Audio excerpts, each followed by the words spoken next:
All right, welcome everyone to January 27th, 2025, San Rafael City School Board meeting this evening. Bienvenidos a todos a la reunión esta noche, el primero de enero 27, 2025. We do have a closed session. Oh, pledge, I always forget the pledge. Can we please stand for the pledge? And can I have our principal please do it for us? Mr. Dominguez? Please stand for the pledge. All right.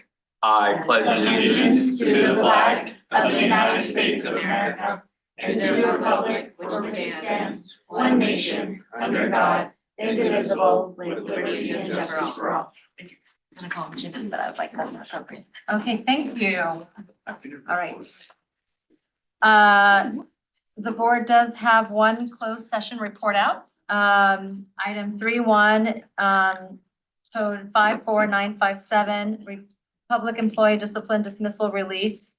The board ratified the resignation of a middle school administrator effectively January 31st in exchange for a release of legal claims by the administrator and a lump sum payment of equivalent of 5 months salary. That the vote was moved by trustee Kerner, second by trustee Rodas. And that was a unanimous, oh no, that was 3 yeses and one of our trustee was not here yet. So that passes. So, and then, okay. And so I would need a approval of the agenda. Motion to approve the agenda. Moved by trustee Rodas, I second the motion. second by trustee Kerner, all in favor? Aye. All right, that motion passes, the agenda passes. Okay, resolution. Tonight we have a resolution. I'm gonna give to our superintendent. Hey, great, thank you, Martine. So we have before the board for approval a resolution which would declare San Rafael City Schools a sanctuary district. This is a revision and an update of a resolution came to the board in 2017. San Rafael City Schools aims to declare the district a sanctuary district, emphasizing its commitment to an inclusive and equitable education environment. The district affirms the dignity and worth of all individuals regardless of immigration status and underscores a legal obligation to provide education to all children as guaranteed by California law and the U.S. Supreme Court's decision of Filer versus Doe in 1982. So this resolution also states the district will not solicit or collect information about citizenship or immigration status of students or their families, nor will it assist with immigration enforcement at schools except as required by state and federal law. We are working with, I want to ensure that this work is underway and will continue. San Rafael City Schools is working with partnership with the Marin County Office of Ed, local organizations, including Canal Alliance, Legal Aid of Marin, and others. Our educators and staff have shared trainings, events, and resources such as Know Your Rights training for educators, as well as a helpful 2-page quick reference document for the school officials on what to do if an immigration enforcement officer comes to your school. For students and family, this work is also ongoing. We are grateful to our school leaders, our community liaison, our family center staff, and others who are sharing streamlined resources. All of our schools have red cards that are available for families to have in multiple languages that have pertinent legal information. If this resolution passes, we plan to send a district-wide communication to all of our families in both English and Spanish with information and resources. The resolution is aligned with and in the spirit of other local resolutions from many school districts and cities and the county. So staff is recommending that the board take this resolution and approve it this evening. I would love to pass it to trustee Rodas. Good evening, everybody. Buenas tardes, mi nombre es Isaí Rodas. Sirvo como el representante de la área 5 de San Rafael City Schools, en cual tiene en su jurisdicción unas escuelas del área del canal. Me gustaría hablar un poco de lo que pasó antemano en la reunión hoy, pero primero le quisiera dar una definición de lo que es una resolución. Una resolución es una declaración formal adoptada por un organismo oficial que expresa su postura o intención sobre un tema en específico. Las resoluciones no son vinculantes, lo que significa que no tienen fuerza de ley y sirve Sirve para guiar pólizas. Además, las leyes no son obligatorias y se pueden hacer cumplir por las autoridades. Las resoluciones no. La resolución 24-25-40 relata lo siguiente. Quiero empezar afirmando que Centerville City Schools reconoce la dignidad y el valor inherente de cada persona, independientemente de su estatus migratorio, origen nacional, étnica, raza o otra identidad. Como distrito sabemos que las escuelas públicas tienen la obligación legal y ética de proporcionar a todos los niños acceso a la educación, como la garantiza la ley del estado de California.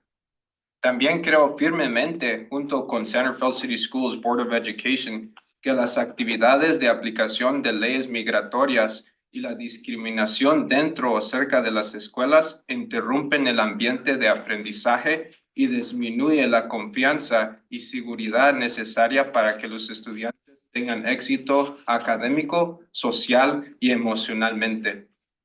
Además, me enorgullece que nuestro distrito no recopile ni divulgue información sobre los estatus migratorios de los estudiantes, personal o familias, a menos que lo requiera la ley. Tampoco facilitamos ni cooperamos con actividades de aplicación de leyes migratorias federales de ninguna manera, que no está ordenada por la ley estatal o federal. Como miembro de la mesa directiva de Centerville City Schools, reconozco la diversidad de nuestro distrito como una muestra, como una de nuestras mayores fortalezas. Las resoluciones y leyes son una herramienta fundamental utilizada por los gobiernos. Las resoluciones son expresiones de intención y una forma de comprometerse con ciertos principios o acciones, pero no tienen la misma autoridad que una ley. Felicito y apoyo los esfuerzos continuos de nuestro distrito escolar, iniciativas como la resolución 24-25-40, que refuerza nuestro compromiso con la equidad, la inclusión y seguridad para todos. Gracias. Thank you, trustee Rodas. Any comments? I just wanted to make sure that we have that in English and in Spanish, and trustee Rodas helped me translate that, so that was perfect. So I would like to hear from the trustees. Any other comments on this resolution? Thank you, trustee Rodas and President Martin, and just really proud to be in support of reaffirming something that we already are committed to, which is the health, safety, and welfare of the children, our children and families in San Rafael. And I also appreciate the intentional alignment with our other neighboring school districts. I want to applaud, for example, our Miller Creek School District, as well as a school, Nevada Unified, who is similar in population and similar in size to our school district. They recently passed similar resolutions. It's definitely important for us to be stronger together and united. And I fully support this resolution and look forward to the actions in community to make sure that everybody knows this. Thank you, trustee. I just want to confirm, this isn't like, this is an existing state law and rules, like it's not anything in addition to, it just is that, right? We're a sanctuary district because our state is a sanctuary state. Yeah, it's already existing. Okay, Yes. that's it. Just a question. Okay, great. No, I just want to thank everyone for bringing resolution 2425-40 forward, and for the teachers and educators that want to do all of this training that we need. As someone that came to this country at the age of 2 and then came back at the age of 7 and a proud immigrant, I think it's very important that we lead with, we want all of our students and families to feel very safe in our schools. And I'm very proud that our board and our leadership and our cabinet is behind that. It's important that when you go to school, you want to be excited to learn and not live in fear. And that is the same for our families and our parents and our communities. So with that, do I have a motion to approve resolution 2425-40? Perhaps you want to ask for public comment first. Oh, public comment. Any public comment in the room? And we cannot comment on public comment, right? Or can we? You can because it's agendized, Okay, so. Those on Zoom could use the raise hand feature if they wish to give a public comment. I saw one that was up, but it went down. So again, if you're on Zoom and want to use the raise hand feature to give a public comment. It's going and coming. I see that. Yeah, I don't know what's happening. Do you wanna go to the room here and then see if? Sure. Do we have someone in the room that has a public comment? Okay, let's go back to Zoom. Yes, okay, it really does keep going away, but I know I saw Marina, so I'm gonna assume she wants to speak. Let me find her. So we have Marina Palma. Marina, if you wish to public comment, you can unmute yourself and begin. Oh, muchísimas gracias. Tenemos la intérprete, ¿correcto? Yes. Yes, sí. Muchísimas gracias. Yo como líder comunitaria de la comunidad de Canal y siempre velando por todos nuestros niños de la escuela, les estoy muy agradecida que pasen esta resolución o que la actualicen porque tenemos una comunidad muy, pero muy estresada, muy afligida por ellos y por sus niños. Y pues al tener la certeza de que ustedes también nos están ayudando a cuidar a nuestra comunidad, nos une más, no como padres del distrito escolar, pero como residentes de este condado. Muchísimas gracias y muy agradecida por todo lo que hacen. Gracias, trustee Palma. Miss you. Extraño. And we can ask Katia to come into the room to translate for the room. Yes, great. Or Marina could say it in English. Yeah. She's done it. She could, but our protocol, if we want to follow the Oh, yes, protocol. yes, of we course, would we'll ask follow the them protocol. to-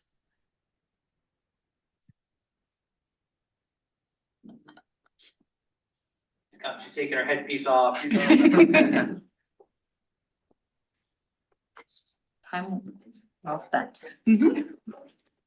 I wasn't writing down what she said, but basically what she said is thank you so much for this resolution. Because not only as parents, but also as neighbors and people who live in the county, this is a really good thing to know that you're keeping the community safe. Thank you, Thank Katia. you. Anything else you wanted to add, Ms. Palma, or is that? Oh, captured? yes, I just wanted to say that with you updating this resolution is going to give a lot of comfort and peace of mind to our families in the community and actually in our school district, because everybody has been so worried about what's going on with immigration. But to know that our school district is a sanctuary these are really amazing news. And I thank you so much for everything you do for our students and our families. Appreciate it. Thank you, Ms. Palma. Thank you, Marina. Anyone else on Zoom? I'm seeing no others on Zoom at the time, but perhaps we can allow them to try again, and if you want to go to the room. Yes. Come back. Okay, Jackie. Yeah, wasn't planning on talking on this tonight, but I think my only commentary would be about how, like, obviously, I think passing this is incredible. I'm not here to oppose passing it, for all the reasons that trustee Martin mentioned, and more. It's what we need to do. I think I continually kind of question how we're measuring whether or not our families feel safe, and I'll actually comment more on it in a speech on the non-agendized item, but really trying to make sure we're actually executing on this. It's one thing to just pass something and high five and we all walk out and feel great. And it's another thing to really deliver on it. And and so I guess I kind of can leave that. And I also, I just think that there's some confusion within even district staff around how to interact with our families and how to pass this information along. I've gotten, I don't know, probably 4 or 5 people just as PTA president, Laurel Dell, sorry, Becky, Devereaux, Laurel Dell. Lots of confusion, staff not understanding what they can and can't say, where they can and can't say it.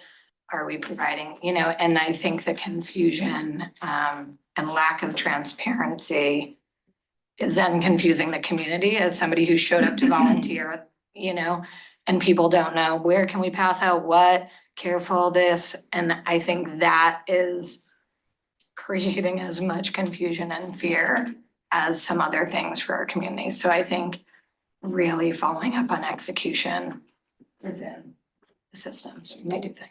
So I'd like to address that, if that's okay. Yep. Tomorrow at we have a principals meeting, Jackie, with all of our principals in the district. And we're actually gonna go through the talking points and scenarios, what you can and cannot do, and actually have kind of a flow chart. We met as a cabinet today to discuss and plan that.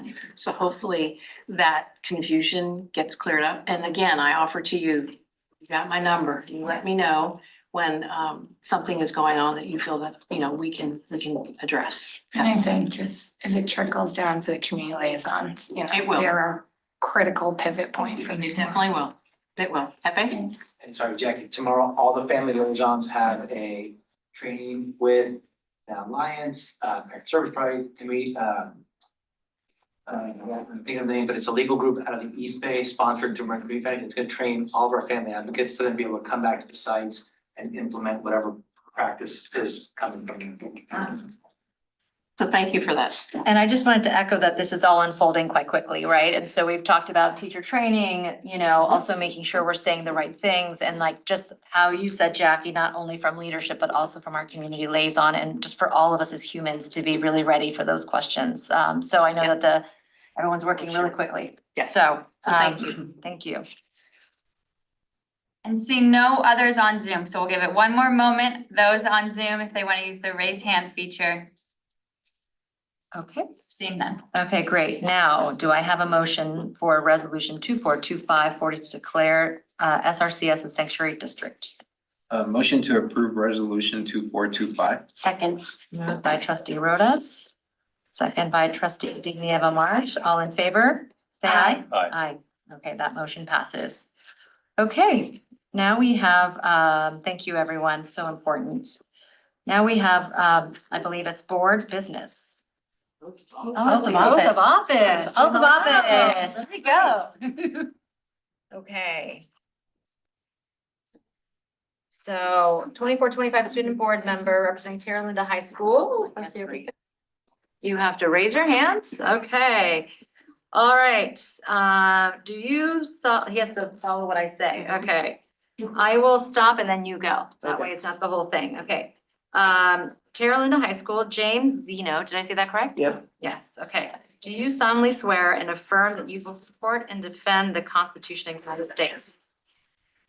I solemnly swear that I will support the Constitution of the United States And the Constitution of the State of California and the Constitution of the State of California against all enemies, against all enemies, foreign and domestic, foreign and domestic, that you will bear true faith that I will bear true faith and allegiance to the Constitution of the United States and allegiance to the Constitution of the United States and the Constitution of the State of California, and the Constitution to the State of California, and that you take this obligation freely and that I take this obligation freely without any mental reservation without any mental reservation or purpose of evasion, or purpose of evasion, and that you will well and faithfully and that I will well and faithfully discharge the duties upon which you are about to enter. discharge the duties upon which I'm about to enter. Okay, welcome. That's it. All right, welcome. Congratulations.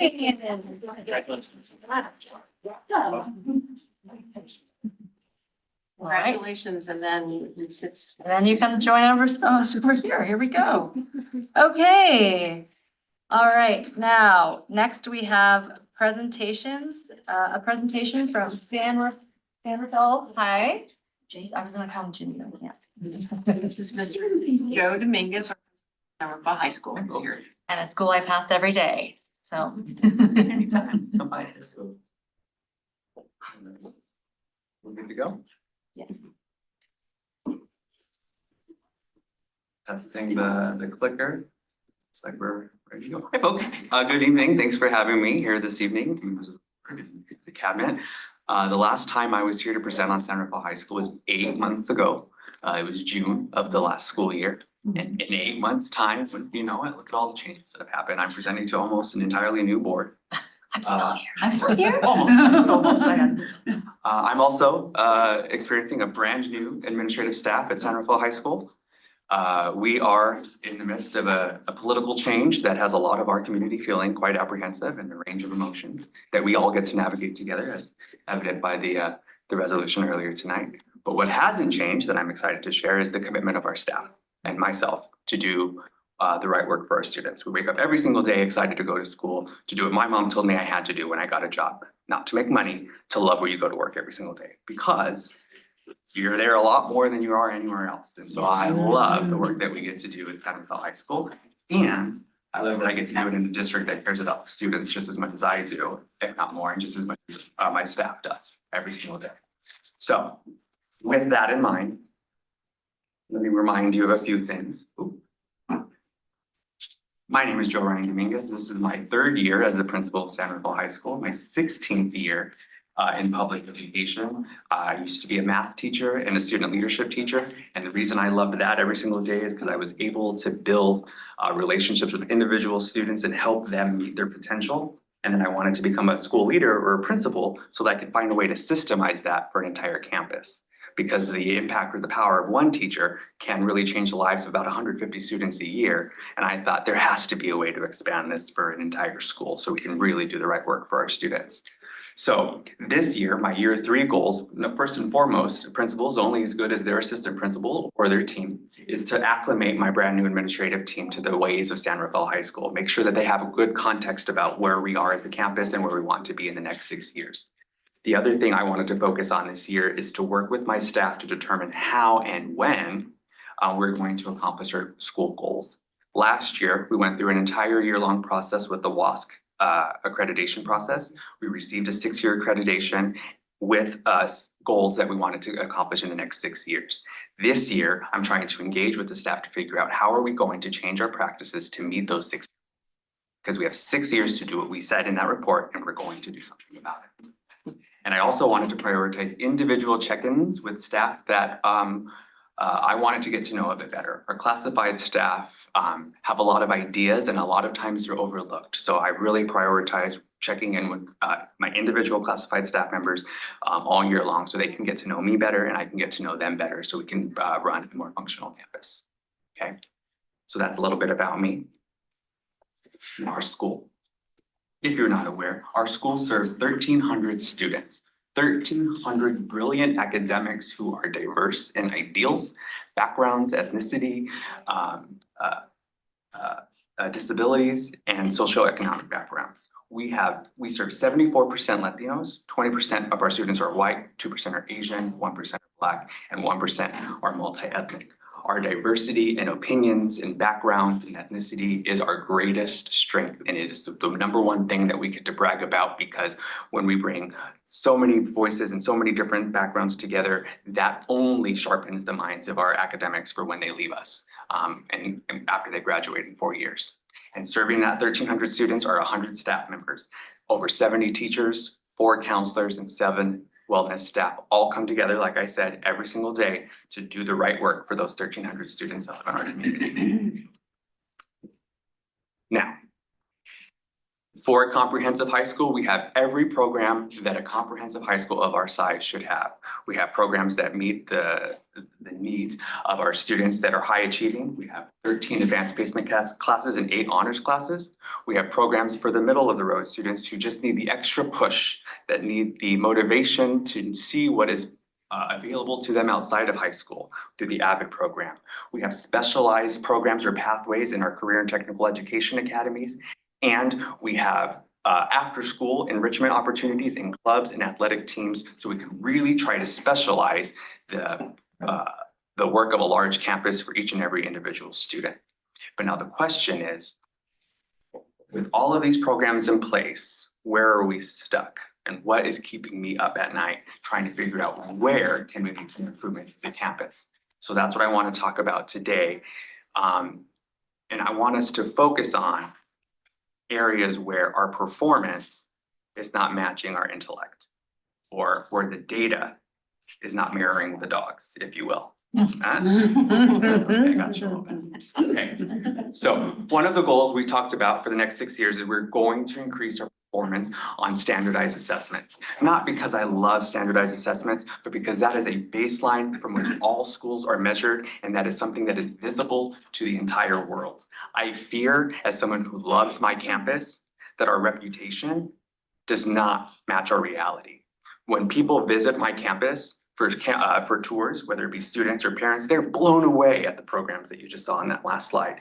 They love and are surprised to see how cool, how great, how amazing my students are. And that's a problem for me because they should know that before they even walk onto my campus. I need the community and people who are not familiar with San Rafael High School to know exactly who we are because I need the data to match my student body. They are bright, they are brilliant. Now I just need the numbers to reflect that. And the only way I can make sure we do that is through assessments that everyone takes. And we're going to talk about that today. So San Rafael High School will increase performance on the CASP assessments or the California Assessments of Student Performance and the English Language Proficiency Assessments or LPAC among all subgroups by developing school-wide proactive strategies to prepare, promote, and incentivize achievement. Now, I'm not talking about specifically teaching to the test, but we do need to prioritize that students are prepared for these exams. And we're going to do that by aligning this with our LCAP goals for the district. We're going to make sure students love the learning that they're experiencing in the classroom, and we're going to engage with the community, with students, families, to figure out what are the barriers for our current reality. So let's take a look at the context and why I want to address this. So I've taken the liberty of presenting to you here in this table our SBAC performance in mathematics for the last 9 years.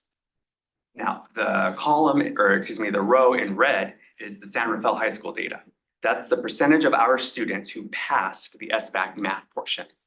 And now you can compare that with students across the state in the column right below that. And what you're going to see specific to our math data that we have been ranging in a pass rate between 19% and 40%. Again, the data does not match the intellect of my students. And we need to figure out why that is. And we need to change our practices so then the data better reflects who our students are. Okay. Now, if you look at the statewide percentages, you'll notice that we aren't far off from the way the state is performing, but that's not something to rely on. That's not a crutch because I know my students can do better and they will. And we're going to figure out how to do that.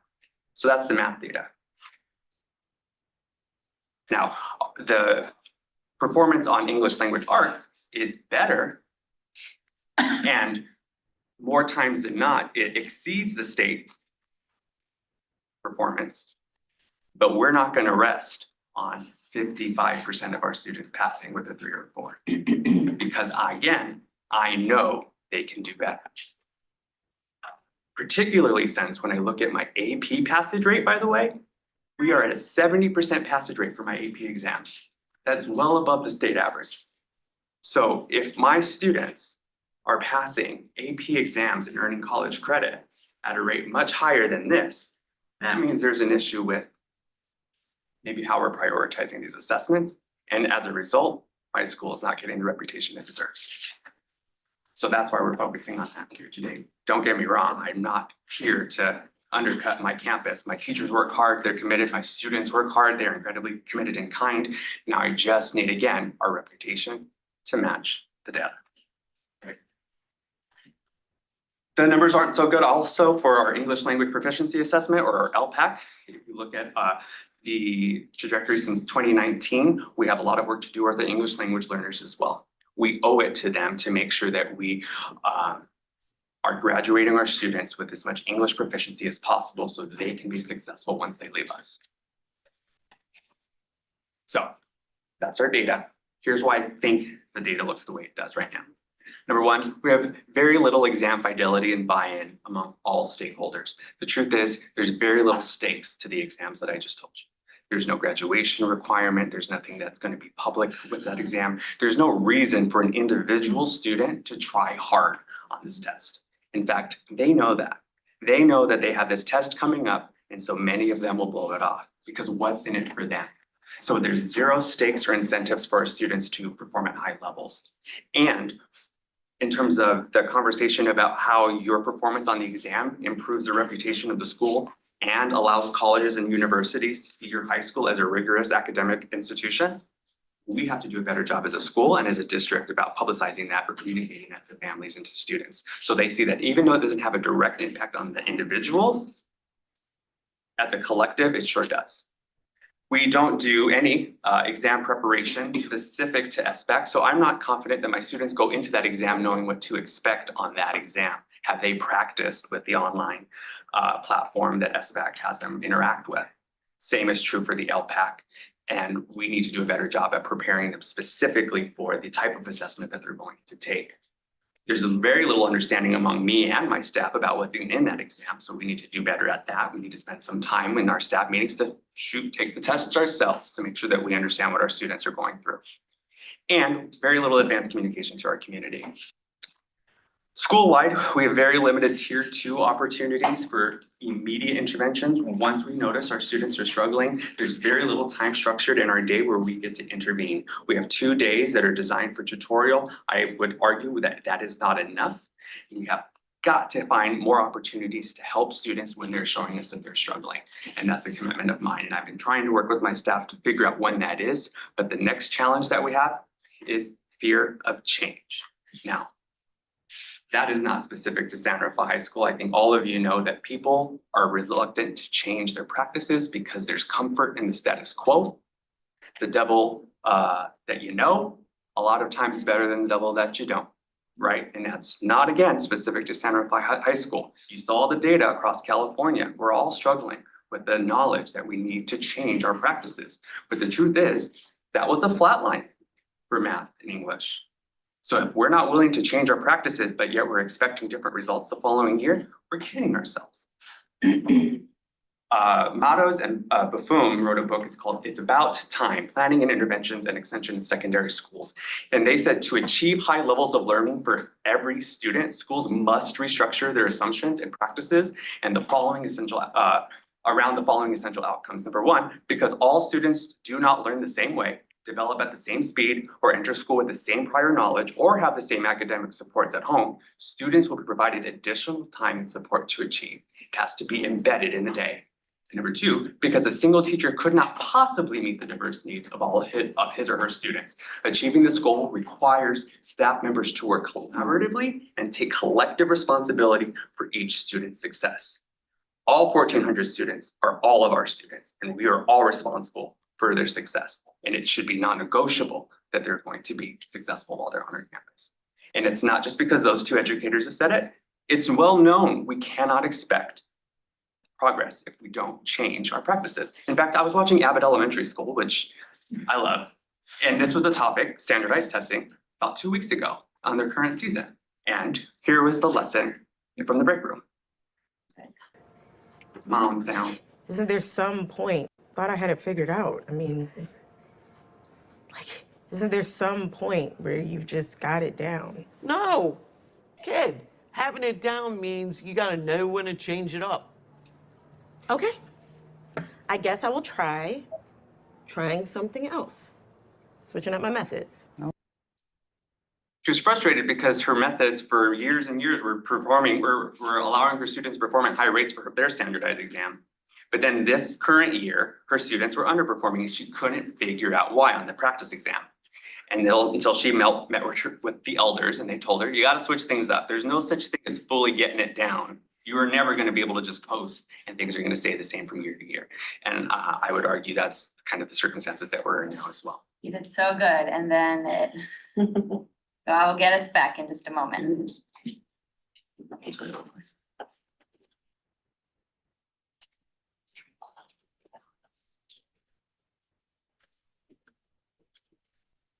Let's do it from here. So with all of that, that's my assessment about what's going on. It's not a lack of commitment by the staff. I've already told you that. It's not a lack of commitment by the students. It's just we have to rethink the way we're providing our services as a campus. So next steps. Number one, I want to expand our professional development and exposure to research-backed practices. We have to look outside of San Rafael. Another biggest strength of our campus is that my staff are loyal. They've been around for a lot and they don't leave, and I love that. I have never seen a campus that retains its staff the way San Rafael does, and that's because they love the students that we serve and they love the community, and I want to maintain that. But it also provides a kind of a crutch for us because it makes us only look within when we want to change our practices, and if we're not used to or not familiar with what other campuses are doing or what other schools around the state or even around the country are doing, we won't have innovative ideas because we're not collaborating outside of San Rafael, which is why I want to thank you all for approving the travel to the conferences in Austin, where I'm sending 10 of my staff to learn some of the ideas from the author of the book that I quoted before. And I'm taking the administrative team to Phoenix for a speaker series around PLC, around collaboration and the power that that has. As a matter of fact, because I really think this work is so important, I want to invite a member of the board, anyone that is able. I have this spot to take one additional person with the admin team. So then you can see the work that we're trying to do at San Rafael. So you can hear from the speakers who have studied schools that are successful with this work, and you can kind of get an idea of the trajectory I would love to take San Rafael on. So I'll let you all decide amongst yourself, but I would love to take one of you. It's February, I'm already blanking on the date, 18th through the 20th. It's in Phoenix, so that's my hometown. I can show you around. And I love this conference because it really leaves you inspired. And so I think whoever is able to attend with us, you'll really get a kick out of it. I also want to come back and we're going to work with teachers to reconfigure our systems and practices to adapt our current circumstances. I'm not going to force change on a staff that's not ready for it or on a community that's not, but I'm not going to negotiate on whether or not change is necessary. Change is necessary. So now we need to figure it out together what that's going to look like for our students. 3, I want to optimize our time with students to emphasize the importance of academic success. And I have to work with families and students so they can tell me what are the barriers that are preventing us from being successful. I apologize if that was a bit longer than I was supposed to speak for, but I care very much about this work. Again, for the potential of my students. Questions? Thank you so much for your presentation. Trustees? Should we start at Yeah, the? yes, you. Thank you so much for the presentation. I was actually a student at San Rafael High School. In one of your pictures, I saw Mr. Morales, I think. So happy to see him. Don't have any really pressing questions besides your point that you made and whether these tests affect the collective of the school in terms of presenting the school as a rigorous academic institution to colleges and universities. Can you go a little bit into how you hope to present this to students so that they understand this concept? I feel like it's a good point and would like to hear more. I need to find a way to really make sure, and I'm thinking about bringing in college reps who analyze or who read through college applications. And if you're looking at a 4.0 from one school and a 4.0 in another, what's going to differentiate those two students outside of their extracurriculars? And it is going to be the reputation of that campus. If one campus is viewed as a more rigorous institution, that 4.0 means something more than a campus that's not. Now, we are a rigorous institution, but again, the data has to show that. And it's particularly important for our community when they're deciding on whether or not they're going to choose public school or private school. They need to know that the students are going to be able to learn at high levels when they're making that decision. And again, that's where it's not just going to be a principal up in front of them promising that they're going to have a rigorous education. The numbers have to reflect that as well. Yeah. So I would love to see that for San Rafael High School. Thank you, trustee Rodas. Trustee Daniela Marsh? Thank you for your presentation. I know that it's not just you, it's your entire admin team, your students, your staff that all lead up to this moment. Also, I don't know if this is our timing, but San Rafael High School art is displayed in our boardroom. So perfect timing. And it's just beautiful because it's a visual testament to what you shared tonight. I'm very curious. I know last, for our newer trustees, is trustee Rodas. Last year, we were coordinated to have school site visits. And I'm curious because you talked about this evening in regard to like the perception of, how the campus is talked about in community, even student,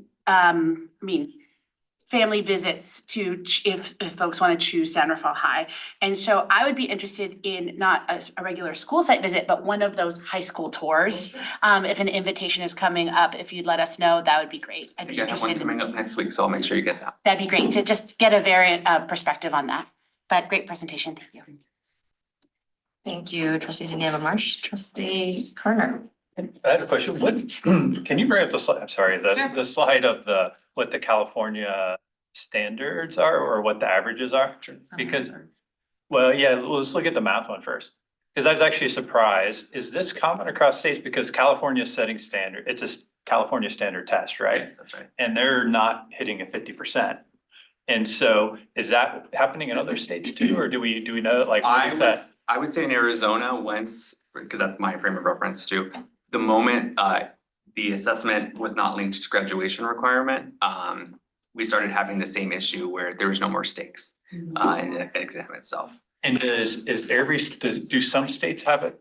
Maybe I'm going outside of the realm, but I'm curious if some states have it where it is tied to their. Yes, again, And Arizona. what those look like, I don't know if East Coast schools or. I think it varies by state. Arizona is another frame of reference. They went away. I don't believe it's a graduation requirement if I'm not mistaken, but since I've left, their state assessment is the ACT.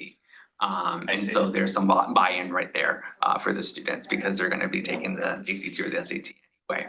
Okay. I will say, I was curious about a prior campus that I worked at here in the state. And their passage rate for math was 60%, and that for sure is not a reflection of that school's particular performance on exams like that. And so again, I think it really has to do with our ability as a state or as a district to communicate the importance of these assessments. Yeah, if the state putting this test out, I would expect they would want their schools to be hitting like, up and closer to 70, right? Or above on all these. So that makes this challenging. So I don't have a question in that. I just have to think about it more, but thank you for giving me some color on it. Thank you, trustee Kerner. I just wanted to say, I remember when you took over for Mr. Peck 3 years ago, and I want to thank you for just the rigor that you've brought to your journey here, and also just calling out SBSA, the exam. And I'm wondering, like, similar to the attendance campaign that we have, is there a way to get, our students around? And I know high school students are totally different and that whole environment is different, but that is really tricky if it's not attached to anything. They're kind of ready to go on their journey. And I also just really want to thank you for the alignment conferences that you're taking your administrators to. I think that sounds great because I always kind of say, like, I have twins and you want the alignment to happen in the classes or in your schools, right? So I really want to thank you for all of your hard work. I know it's a lot, and I want to thank you for your presentation. And I like it how you said we're not going to give up. We got to keep going. So I do agree that I think San Rafael High is a great school. Can't wait for my girls to go there. And I think it's great to really be pushing forward. So thank you for all your hard work. Thank you. Thank you. Thank you. Thank you all very much. Thank you. Okay, so with that, now we have, let's see, announcements. And I'm gonna start with our students. Is that okay? Because it's getting kind of late. Thank you so much for coming in. Our students, I know they have homework. So with our new trustee, Zeno, let's hear from you and Terra Linda High. Hi, everyone. I'm James Zena, new Terra Linda student representative, and I have a couple updates for you all tonight. So first, I'm going to be talking about the Song for Charlie presentation. Song for Charlie is a nonprofit charity that educates and spreads awareness about the risks of fentanyl. Their team came and talked to us about identifying fake pills, and they gave us facts about the risks of fentanyl. Juniors and seniors received their presentation last Friday, and sophomores and freshmen will receive their presentation this Friday. My next update is we just had our 16th annual crab feed and auction. This was to raise money for TL and for our sports. There were a lot of cool items that were being sold there, and I heard that it went pretty well. My next update is the new round of Walker Creek cabin leaders. If you don't know, TL's relationship to Walker Creek is we send a few Trojan students to be cabin leaders for 5th graders. This time coming up, we're gonna be for Bahia Vista Elementary School. I went to Walker Creek last semester with my MSO class. It was a super fun adventure. You get to learn so much. There's a lot of outdoor education, and it was really also fun for me because when I was in 5th grade, it was a pandemic, so I never got to go. So it was like a first experience for me too. So it was just as fun for me as it was for the kids. My next update is the sophomore MSO students keep it clean TL reminder in the school bulletin. Throughout last week, there were reminders for students to pick up their trash and check it out, throw it out, and call it out through the school intercom.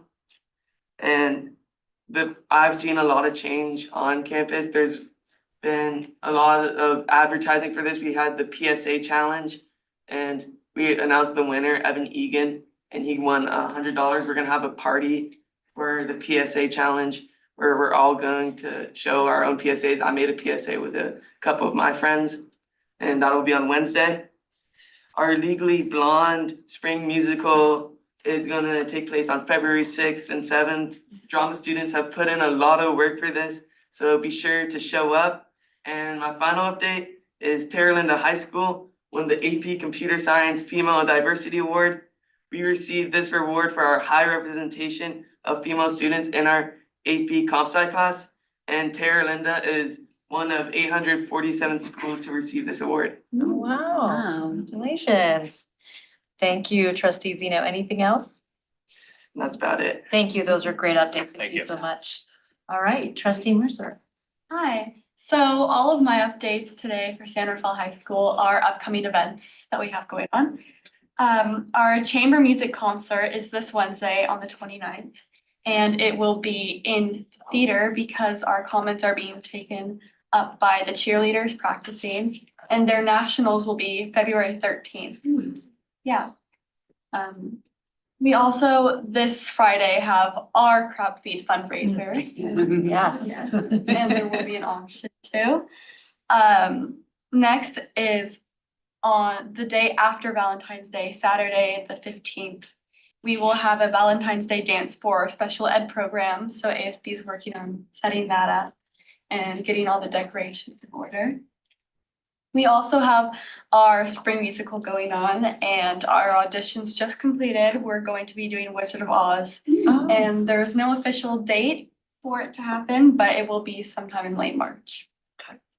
And finally, seniors have finalized prom and the prom venue, and it will be Saturday, April 19th at Peacock Gap Clubhouse. All right, anything else? That's everything. Thank you so Thank you. much, trustee. Thank you. Should we go to our labor partners? I know we have a few on Zoom, I believe, so if those on Zoom I can bring over, we have SRFT. And I believe CSCA. Let's start with CSEA. That's the one I don't have over yet, but. Oh.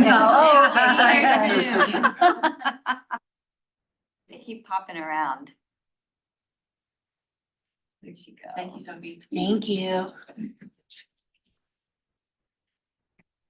All right.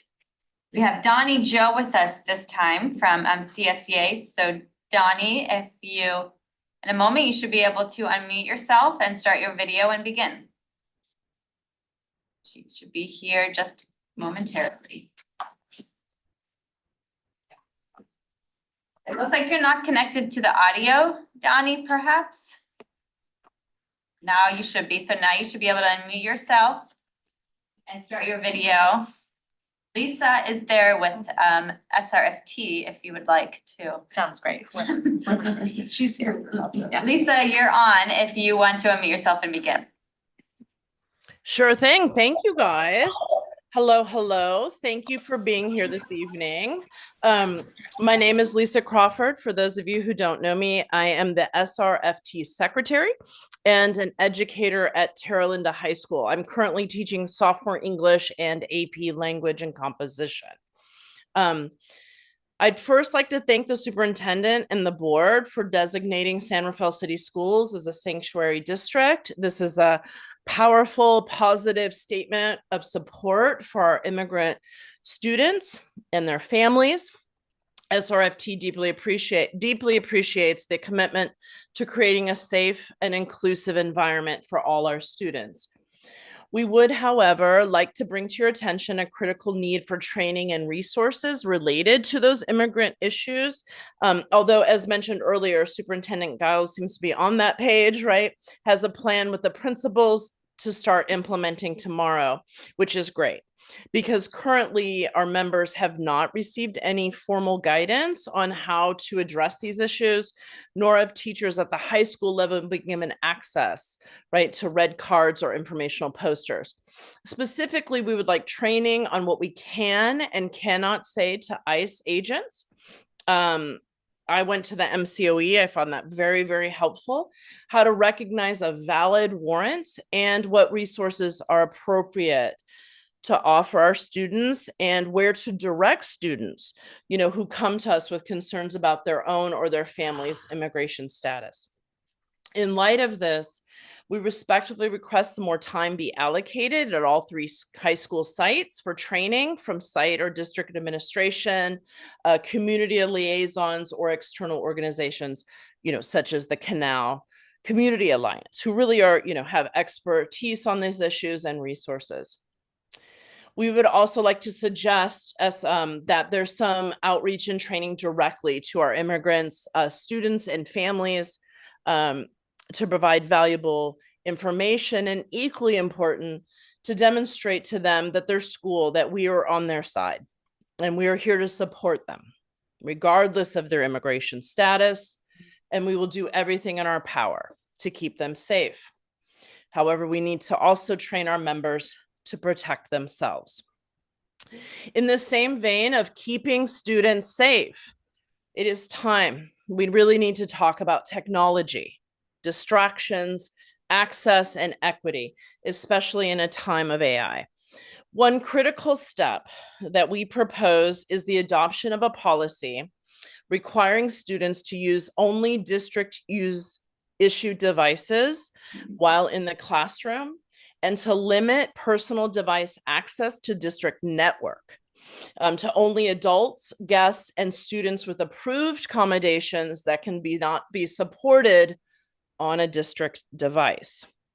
This policy would bring multiple benefits to our students. First of all, we need to minimize distractions. On personal devices, students are likely able, especially if they're Apple products, to access most of the features they find on their phones that we collect. Most of those are also dummies. They give us their old phone, but keep their real phone. But they can access all those features on their laptops and their watches. Things like gaming, shopping, sports betting, social media, DoorDash, just about any addictive industry. As our student representative, Zeno, mentioned, many of those fake fentanyl pills are being sold on TikTok and Snapchat through the mail. Just about every addictive industry you can think of now has access to our students every time they open their laptops. Limiting district network access to students for only district approved devices will help reduce these distractions, allowing students to focus on learning and engaging not only with classroom experience, but with each other. Equity and access. Not all of our students have equal access to these personal devices with paid AI services. And this digital divide can create great disparities in learning opportunities. By standardizing devices, we ensure that every student has access to the same resources and capabilities, leveling that playing field and supporting the success of all students, regardless of socioeconomic background. And authentic assessment. Those standardized tests that Joe was telling you about don't allow you to hit Grammarly or check AI. So with the rise of those AI tools and other digital resources, maintaining the integrity of student assessments is paramount. We need to restrict classroom device use to district issued devices. Teachers can better ensure that assessments reflect students' individual work without the risk of assistance from unauthorized sources. This policy will give teachers more control over what students can access during assessments and assignments, and honestly, what industries can access them. Improved bandwidth. IT has pretty been in our conversations very supportive of this. It doesn't take much money. It sounds like a flip of the switch. Limiting devices will improve our bandwidth by accessing only, limiting access to only district issued devices for students. Will reduce overall number of devices connecting to our network, improving network performance and reliability, especially critical as more and more of those standardized test assessments move online and again do not offer those same crutches or assistance that our students are accessing.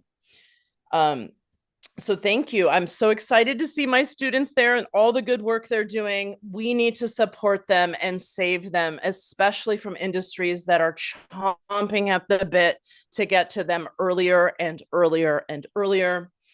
So on behalf of SRFT, thank you for your continued service and support of these students and the educators and the community of San Rafael City District. Thank you, guys. Thank you, SRFT, for the update. Appreciate it. Thank you for being with us. Enjoy. We do have Donnie Joe Pipkin with CSEA. So Donnie, you can begin. Okay, thank you. Good evening, Board of Trustees and Superintendent. My name is Donnie Jo Pipkin, and I am the Chapter Secretary for CSEA.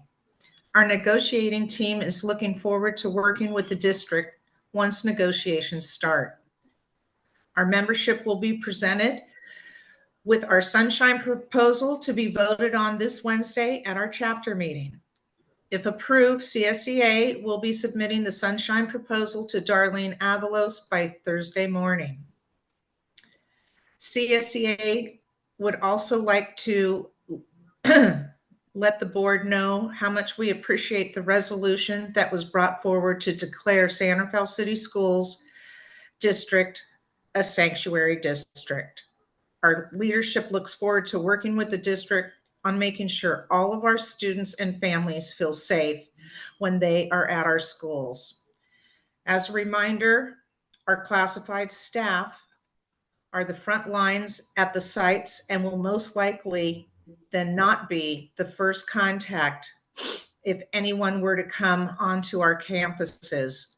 So we look forward to any communication from the district regarding proper steps to be taken if this were to occur.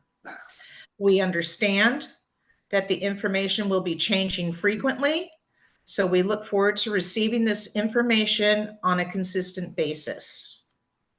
Thank you, and that's all I've got. Thank you so much for your update. Thank you for being with us. And I think we have SRTA in the room. Yes.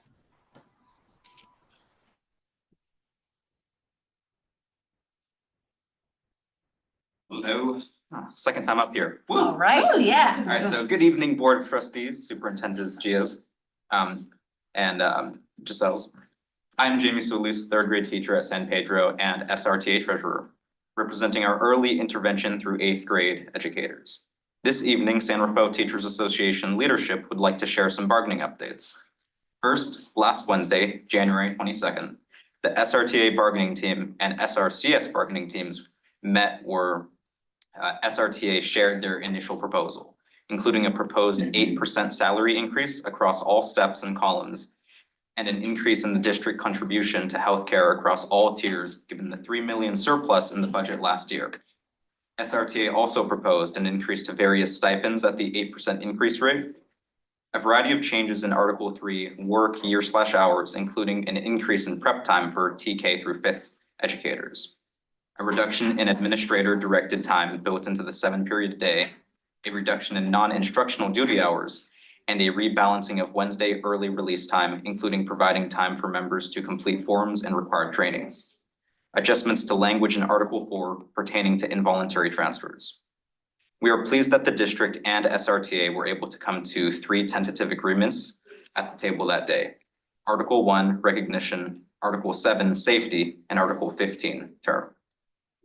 We will meet again at the table this coming Friday, January 31st, and we look forward to further collaboration through the bargaining process to come to more tentative agreements to bring to our membership. It continues to be our overarching goal to represent the interests of the entire membership of educators while ultimately supporting what is best for our students each day. Equity, community, and joy remain foundational to our efforts as educators. And as shared in our last board report, ensuring that all students in SRCS receive a high-quality education regardless of which school site they attend, or which classroom they're in continues to be our goal, alongside the working conditions that make this possible and joyful. Lastly, please also continue to keep an eye out on your email inboxes for invitations to our schools from our site representatives. We would love to see each of you at all of our sites in the near future. Brianna Padilla, SRTA President, will also be sending invitation emails to you for a CTA-sponsored brunch on February 8th. Thank you. Thank you. Thank you for your updates. Really appreciate it. Okay, let's go to our trustees. Trustee Rodas. Hello, everyone, again, everybody in attendance and everybody over Zoom.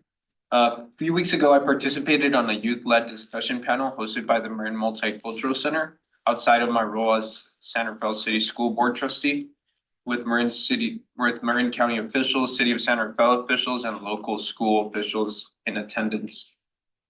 Each panelist was given a question. My question was, as someone who has interned with the county and interacted with political figures, what do you think they could do better to prepare the community for potential changes in January? During the panel, stories were shared about the Latino community's experiences during the 2008 raids. These stories brought me back to my own childhood, recalling the unease, anxiety, and curiosity I felt just as a 5-year-old. I can better understand and empathize with the emotions my family and my community experienced during that time. I want to commend the ongoing efforts of our state, county, and most importantly, our school district and its initiatives and resolutions like 2425-40. In terms of trustee updates, I look forward to participating this Thursday in our city, county, and schools liaison committee meeting. I also had a meaningful phone call earlier today with the coordinator of the leadership program at the Canal Alliance. My two main intentions there are to develop myself as a community leader and to gain in-depth knowledge of community-driven advocacy. My ambition is to improve myself for the responsibility and privilege I have in public service. In recent weeks, I've been reflecting on emergency preparedness. A couple weeks ago, we faced a tsunami scare, and just a few years ago, we experienced fires in Sonoma County that shortened our school days here in San Rafael. Most recently, devastating fires in Southern California have caused significant loss. My prayers go to the ones that are affected. To prepare for future emergencies, I've been studying emergency preparedness and response. I'm proud to share that I've completed 3 FEMA courses on incident command structures and planning. I have these certificates. I hope these certificates remain valid in the years to come. It is not a direct response to any specific event, but is an active acknowledgement for the need for emergency preparedness in both our district and Marin County. While this trustee update may not be thematically uniform, I look forward to continuing to grow in all the disciplines that this role entails and be a local leader who's accessible. Thank you, Trustee Rodas. Trustee Daniela Marsh. Oh, Trustee Rodas, you have no idea how much your board reports really uplift me because they're also centered in our values of equity and community and joy. I just want to add on, I really appreciate the Center of Emergency Preparedness. It's really important, even our community life, like we're public servants serving on this school board, but a lot of our personal lived experience, thank you for sharing in vulnerability, because we still want to show up as our whole selves and how we make our decision-making process in service to our school and families. So in light of the alignment of training, our Marin County Office of Education, since our last school board meeting, I want to say thank you. They held another session for several of our, presentations tonight, talked about the training from MCOE in partnership with Canal Alliance and other partners. This education training was also opened up to school board district trustees. So I actually attended that virtual training, and there will be more to come. But the fact that there's accessibility amongst not just educators, but also, going back to what Principal Dominguez said, if I'm going to be promoting something, I better take it too, right? And so that's how I feel as well. Since our committee structure, I attended a Heads Up San Rafael Foundation meeting in my new role as a representative from our school board. plant the seed, make sure you're showing up and for funsies in April for the upcoming San Rafael Heads Up Carnival that will be moving to San Rafael High School.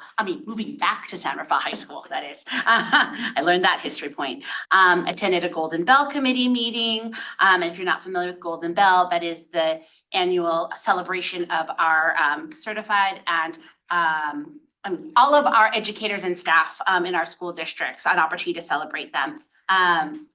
I'm also attending the city, county, and school district committee meeting that Trustee Rodas is talking about. But for those who aren't familiar, we have these meetings that is in alignment with not only our school district, but Miller Creek School District, the county of Marin, and the city of San Rafael. And with this impending changes that are happening, even as we're speaking with the new administration, it is more imperative than ever for us to be in alignment of how to support each other and the resources.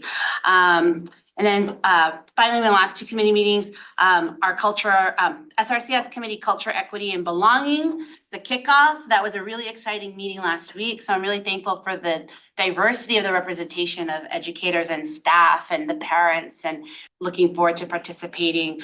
And then safe routes to school with Bob. The two updates, great representation from our Coleman community. The two updates are that there's a Coleman working group that will be formed regarding the one-way circulation on Rafael Street, and Laurel Dell will reach out to the city of San Rafael for creating hopefully a drop-off zone in front of our school. And there will be hopefully a walking audit for Laurel Dell Elementary School. I think it's really key because when we think about safe routes to school, it's also accessibility, biking and walking to those schools as well.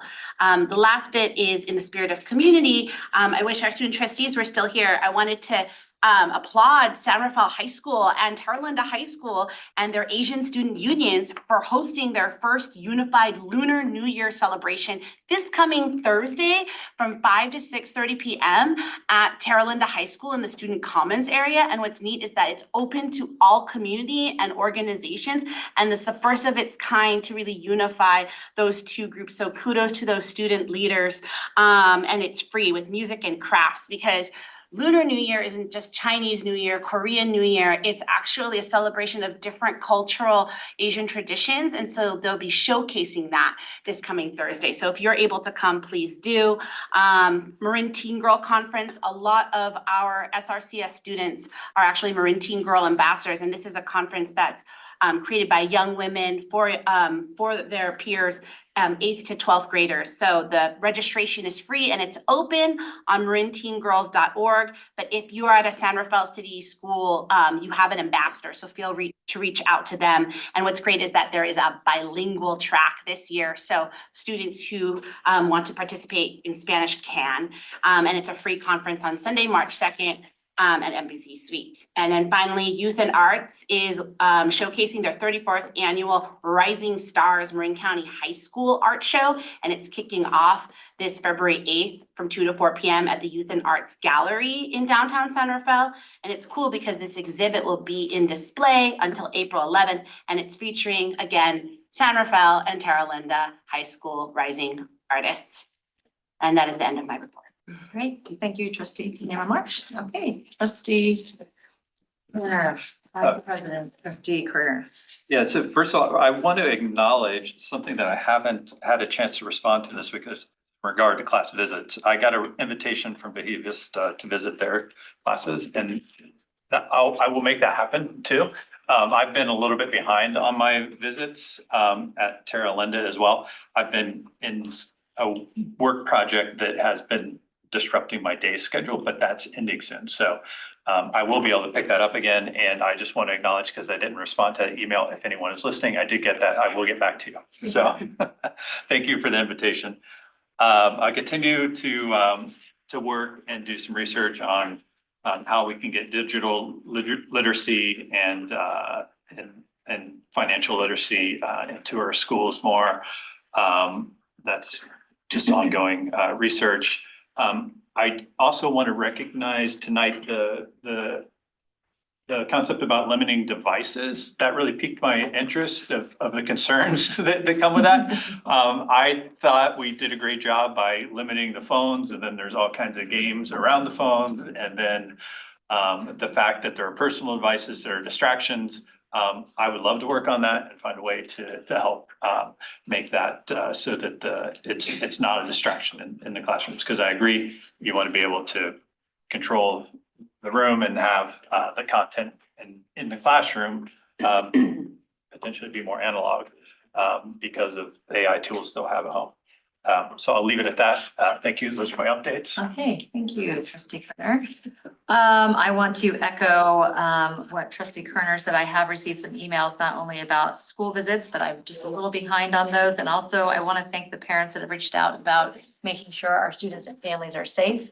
Thank you for reaching out and sharing your concerns. And I hope those individuals are hearing about the upcoming trainings. And please reach out to your superintendent or the cabinet or principals or family liaisons. I know that that's a concern of where to get the information. So hopefully tonight you heard some of that. Also, I wanted to give a little shout out. I know that on January, I hope I don't butcher this, on January 17th, this was my neighbor at Davidson, Mathletes, I believe, is a new elective. I hope I got that right.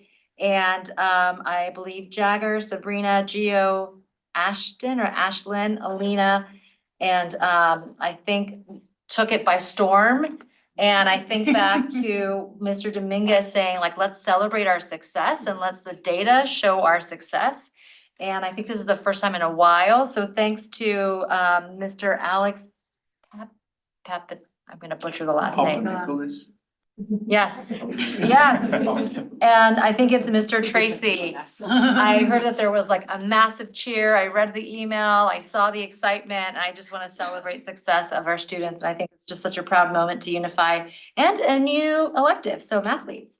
I also want to thank the actual candidates that are coming forward for trustee area number 2. It's exciting to see that we have had quite some interest, and so please keep coming forward. And I also just want to thank everyone in the room that's really thinking about our families and our students and keeping them safe and just figuring out how we could show up for all of our families and students. And I also attended the PTO meeting that you attended with our superintendent. I appreciated the questions there around how to keep our families safe and also how to get more communication to our families. And I've also had my weekly meetings with trustee Geisels. So that's my update. Superintendent. Thank you. Really fast, Wednesday, I will be at San Rafael High School doing my superintendent's on the move. So trustees, I know it's a last minute invite, but if you are around, just let me know. We can definitely meet you at San Rafael High. Under the consent agenda item this evening, item number 8, there is a very special note on the personal summary, and it's listed under retirement. And I'd like to take this opportunity now to acknowledge Ms. Mari Kernan, principal of Bahia Vista, who effective June 30th will be retiring as the principal of Bahia Vista. And we will have time later on in the year to honor Mari as well as all of our other retirees for her years of service. But I want to just take this moment now to publicly say, Mari, thank you so much for all of the work that you've done, not only at Bahia Vista, but at Davidson and everything else you've done for our district. So by the end of next month, we will be planning on some focus group meetings with the Bahia Vista staff and teachers, and also with our parents and our student leaders, and of course in English and in Spanish. So the purpose for these meetings will be to find out what qualities the community at Bahia Vista is looking for in their next principal. And the interview panel will have a list of these qualities. So we will be approaching our union partners in helping us establish that interview panel and with both CSCA and SRTA. So Ms. Avalos and I have some work to do in the next month or so to get that done, those meetings done. So I wanted to mention that. And then just shout out to the San Rafael art behind you. Really amazing work. So and that's it. Well, thank you, Superintendent Geisels. Okay, so now we have public comment on non-agenda item. And just remember that this is 3 minutes, correct? And we cannot comment on this because it's a non-agenda item. I'm still learning yes, okay, great. So thank you. I have Jackie Devereaux.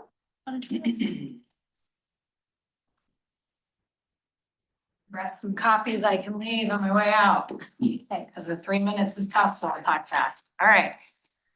Hi, my name is Jacqueline Devereaux. I have 4 children, 3 at Laurel Dell, where I'm currently also the PTA president, although tonight I'm solely representing myself. After 2 years of advocacy within this district on topics spanning from teachers for compensation to anti-Black racism, to equitable access to TK, and the constant questioning and challenging of inequities and failures of the SRCS education system, I came to let you know that I'm done fighting in this arena. After years of unresponded emails, delaying and performative actions, fighting tooth and nail to try to voice concerns and collaborate on solutions, I cannot hold the hand of another family in crisis, fearing retribution because their child fell victim to unregulated and harmful discriminatory and bullying culture at school sites, while simultaneously an AI task force materializes out of midair and immediately garners the attention and support of our administration and community. I cannot sit and listen to the overdue declaration of SRCS as a sanctuary district and continue to witness the willful negligence of the district to inform and empower our underserved and underrepresented families of their rights within these free and public education system. It has been 10 days since my most recent advocacy, and I am still recovering from the vicarious trauma as my family and local school site take the brunt of my absence. I am too exhausted and depleted from chasing you down in your own maze of procedures and politics to remind you to adhere to the policies you've adopted and forgotten. Although I can acknowledge my newfound understanding that the district is buried under the compliance of these rules and regulations, that they are constantly eliciting as reasoning for their inaction, I can also admit that I do not understand them, and despite repeated requests for further explanation, nobody has taken the time to elaborate. But fortunately and intentionally, I do not have to adhere to any system other than my own integrity, which steers me to aggressively advocate for those in the most need within our community, because quite honestly, the rest of us, with our privilege and access to resources, will be just fine. With 15 years left in this district and what started as a hopeful engagement, I'm leaving after the hopeless realization that I am wasting my very limited time, energy, and capacity trying to change a system that doesn't want to be changed. I am resigning from my unpaid, voluntary, and self-imposed responsibility to help SRCS see flaws that they are unwilling or unable to see, leaving no chance for resolution. Marin has one of the highest income and racial disparities in the state of California, which is shameful. However, as one of my friends, Amber Ellen Pearson, stated, with that disparity also comes greater possibility of solutions and opportunity to pioneer actual change. If any of you want to put down your ego, your power, and position to join a roundtable discussion to truly collaborate and understand our district's limitations, challenges, and brainstorm creative solutions to support our families that need and deserve assistance now, you know where to find me. Let's type. Thank you in practice. Yeah, thank you. Thank you. Thank you. Thank you. Thank you. Okay, any other hands raised? You can go on Zoom to the raised hand feature. It seems like some do not stick. So if I see it go up, I'm gonna try to look. It does seem to be working for some. So again, if you're on Zoom and you want to have a public comment, you could use the raise hand feature. We'll give it a moment to allow for interpretation as well.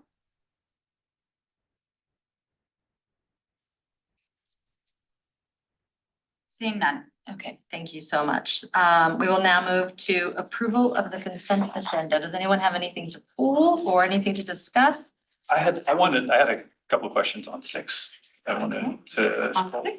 Yeah, and Stephanie shared some information with me around that too. Oh, okay. So maybe she can. Yeah, she can address come that. right up.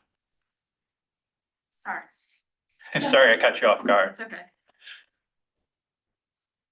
Okay, go ahead. Yeah. Okay. Is that okay? No, okay. I don't think that's SARS. I think SARS or that's the approval of secondary new curriculum courses? council.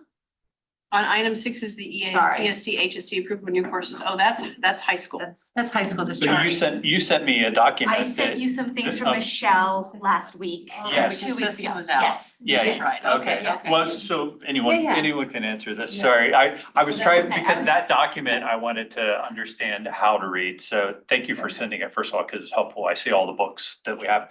But first I want to ask, so I looked at the AP macroeconomics class that was listed, and that seems like it's very, like, it's all data driven, like math, like analysis, regressions, things like that. When I talked about it last week, it seemed like it was led on that it was somewhat of a social issues class, and it didn't seem to be that way. I was just trying to understand what that what that may have, what that disparity may have been, because when I looked at it, it seems like, yeah, this is typical macroeconomics. Yeah, I And- actually, I watched back because I wasn't right here at that last board meeting.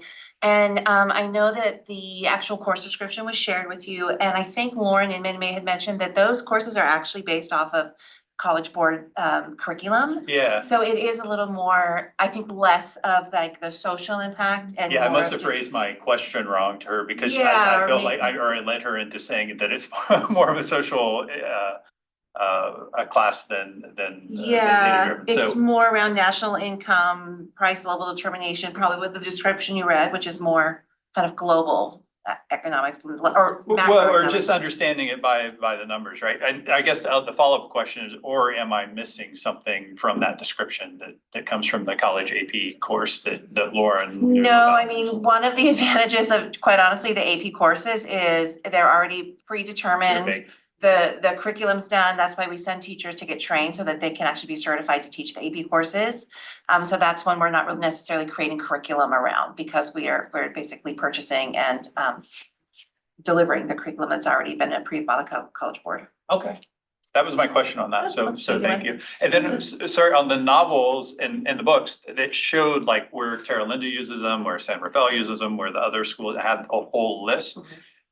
Maybe I'll just follow up with you to understand like what some of them says currently in use, currently not, and there was kind of a lot, they were different, very different from San Rafael to Terra Linda, and I was just kind of or not complete, but it seemed like there were a lot more on the San Rafael side. That's a pretty exhaustive list because that's pretty much an inventory of all the novels that have been approved over time. Okay, So kind of depending on the course, kind of the theme, the teacher teaching that course, those are approved. They're not all necessarily being used each year. So if I teach English 10, I may teach a certain theme or concept through one novel one year, and then I might find another novel that I feel might be more appropriate or might reach my next year's class a little bit better, so. okay. Yeah, that was helpful to see all that, and I was probably just like some nuanced follow-up in terms of Yeah. understanding how it's implemented. in And each I of would those. encourage any questions kind of getting granular like that is to just shoot an email directly. You can always include me or Michelle Harland, our second aid coordinator, because she leads all of that work for the high Yeah, it's school. being a little selfish tonight, grabbing a little bit of time here to do it. No, but that's yes, I'll great. That's why follow it's up. there. Okay, great. No, yeah. So do I have approval of the consent agenda items? Motion to approve consent agenda. I second the motion. All right, approved by trustee Wittes and second by trustee Turner. All right, this takes us to discussion and information, and this goes to educational services. So come on up. Alrighty, so this is discussion information. Many of our schools have worked with Dave Nettle. This is the first time Laurel Bell has, so that's why it's being brought twice. So the first for discussion information and the next board meeting will be on consent. This would be for the upper grade classrooms to work with Dave Nettle. What he really does is focus on how do we create a classroom environment that allows students to take risks. And from there, there's embedded professional development where the classroom teacher is learning and the kids are also participating in different experiences. That the goal really being, one, we're increasing collaboration, and two, we're making sure we establish environments for kids to take academic and learning risks. And this would be funded by their donations account. Any questions? No question. Okay, great, thank you. Thank And you. he's currently at Coleman, correct? Yes. Okay, yeah, I thought I remember his name. Okay, great. Thank you for that, and we'll see you again. All right, now, superintendent, acceptance of the Williams quarterly report for the period of October through December 2024. Yes, so this census report involves specifically human resources. I'm Samuel to present this to. Okay, great. Thank you, Superintendent. So I am presenting you with the October through December 2024 Williams Quarterly Report for your acceptance. The Williams Quarterly reporting is required by California Ed Code Section 1240 and Assembly Bill 599. The Education Code and Assembly Bill require the Marin County Office of Ed staff to annually conduct school visits. The board is required to receive this quarterly report on any Williams-related complaints, which includes teacher misassignments and teacher vacancies. This data is reported through a state database annually on census date, which is the first Wednesday in October. The findings during the 24-25 visits were to Cherlinda High School and San Rafael High School. Of the teacher misassignment and teacher vacancy reviews are as follows. Cherlinda High School had 3 overall misassignments for the 23-24 school year and 1 misassignment that was corrected within 30 calendar days. San Rafael High School had 1 overall misassignment for the 23-24 school year. The 4 misassignments have been resolved at Cherlinda High School.